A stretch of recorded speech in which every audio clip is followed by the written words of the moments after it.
Hi friends, welcome to prime food recipes. ఈరోజు మనం చాలా సువాసనగా మంచి రుచిగా ఉండే రసం పొడి ఇంట్లోనే ఎలా తయారు చేయాలో చూద్దాం.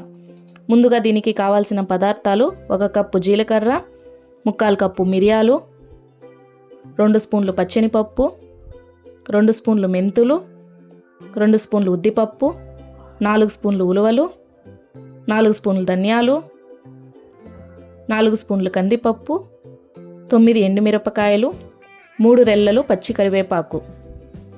ఫస్ట్ ప్యాన్ పెట్టుకొని ధనియాలు వేసి లైట్గా ఫ్రై చేసి సపరేట్గా తీసుకోండి.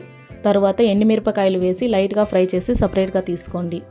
దాని తరువాత కందిపప్పు వేసి లైట్గా ఫ్రై చేసి సపరేట్గా తీసుకోండి. తరువాత జీలకర్ర వేసి లైట్గా ఫ్రై చేసి సపరేట్గా తీసుకోండి. తరువాత మిరియాలు వేసి లైట్గా ఫ్రై చేసి సపరేట్గా తీసుకోండి. తరువాత ఉలవలు వేసి లైట్గా ఫ్రై చేసి సపరేట్గా తీసుకోండి.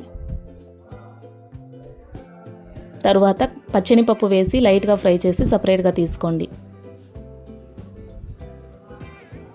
తరువాత ఉద్దిపప్పు వేసి లైట్గా ఫ్రై చేసి సపరేట్గా తీసుకోండి. తరువాత మెంతులు వేసి లైట్గా ఫ్రై చేసి సపరేట్గా తీసుకోండి. తర్వాత కరివేపాకు వేసి లైట్గా ఫ్రై చేసి సపరేట్గా తీసుకోండి.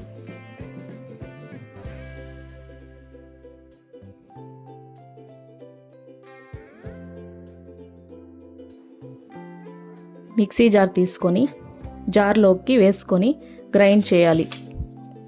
అంతే, సువాసన గల హోమ్ మేడ్ రసం పొడి రెడీ. దీన్ని మనం 2-3 నెలలు సులభంగా ఉపయోగించుకోవచ్చు. దీన్ని ట్రై చేసి ఎలా ఉందో కమెంట్ చేయండి. Thanks for watching.